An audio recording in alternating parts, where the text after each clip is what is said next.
आप सभी का गीता ज्ञान चैनल में स्वागत है। अगर आप चैनल पे पहली बार आ रहे हैं तो चैनल को सब्सक्राइब करें और उसके बगल में जो बेल आइकन है उसे क्लिक करें नोटिफिकेशन के लिए।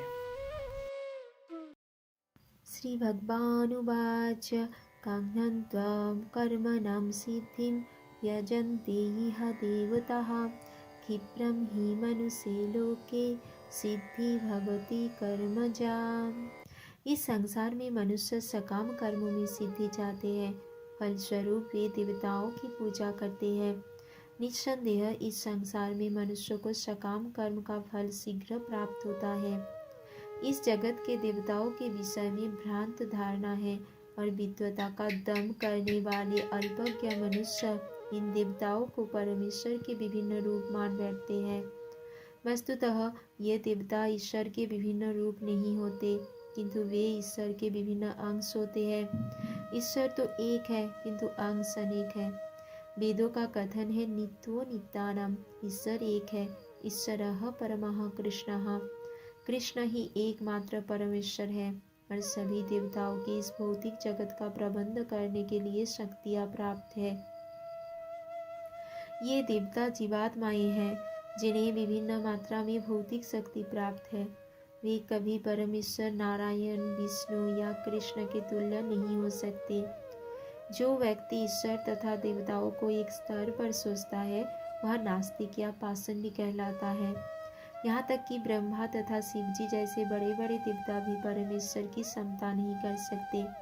वास्तव में ब्रह्मा तथा शिव जैसे देवताओं द्वारा भगवान की पूजा की जाती है, तो भी आश्चर्य की बात यह है कि अनेक मूर्ख लोग मनुष्यों के नेताओं की पूजा उन्हें अवतार मानकर करते हैं। यह देवता पद इस संसार के शक्तिशाली मनुष्य या देवता के लिए आया है, लेकिन नारायण, विष्णु या कृष्ण जैसे भगवान इस संसार के नहीं हैं। वे भौतिक सृष्टि से परे रहने वाले हैं। निर्विशेषवादियों के अग्रणी श्रीपाद शंकराचार्य तक मानते हैं कृष्ण इस भौतिक सृष्टि से परे है। फिर भी मूर्ख लोग देवताओं की पूजा करते हैं क्योंकि वे तत्काल फल चाहते हैं। उन्हें फल मिलता भी है, किंतु ये यह नहीं जानते कि ऐसे फल क्षणिक होते हैं और अल्पज्ञ मनुष्य के लिए है। बुद्धिमान व्यक्ति कृष्ण भावनामृत में स्थित रहता है। उसे किसी तत्काल क्षणिक लाभ के लिए किसी तुच्छ देवता की पूजा करने की आवश्यकता नहीं रहती। इस संसार के देवता तथा उनके पूजक इस संसार के संहार के साथ ही विनष्ट हो जाएंगे। देवताओं के वरदान भी भौतिक तथा क्षणिक होते हैं। यह भौतिक संसार तथा इसके निवासी, जिनमें देवता तथा उनके पूजक भी सम्मिलित है, विराट सागर में बुलबुलों के समान है।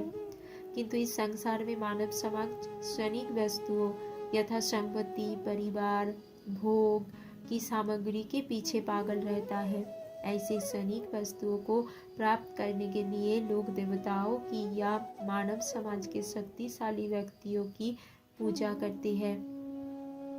यदि कोई व्यक्ति किसी राजनीतिक नेता की पूजा करके सरकार में मंत्री पद प्राप्त कर लेता है, तो वह सोचता है कि उसने महान वरदान प्राप्त कर लिया है। इसलिए सभी व्यक्ति तथाकथित नेताओं को साष्टांग प्रणाम करते हैं, जिससे वे क्षणिक वरदान प्राप्त कर सके और सचमुच उन्हें ऐसी वस्तुएं मिल भी जाती हैं। ऐसे मूर्ख व्यक्ति संसार के कष्टों के स्थायी निवारण के लिए कृष्ण भावनामृत में अभिरुचि नहीं दिखाते। वे सभी इंद्रिय भोग के पीछे दीवाने रहते हैं और थोड़ी सी इंद्रिय सुख के लिए वे शक्ति प्रदत्त जीवों की पूजा करते हैं, जिन्हें देवता कहते हैं। यह श्लोक इंगित करता है कि बिरले लोग ही कृष्ण भावनामृत में रुचि लेते हैं। अधिकांश लोग भौतिक भोग में रुचि लेते हैं। फलस्वरूप वे किसी न किसी शक्तिशाली व्यक्ति की पूजा करते हैं।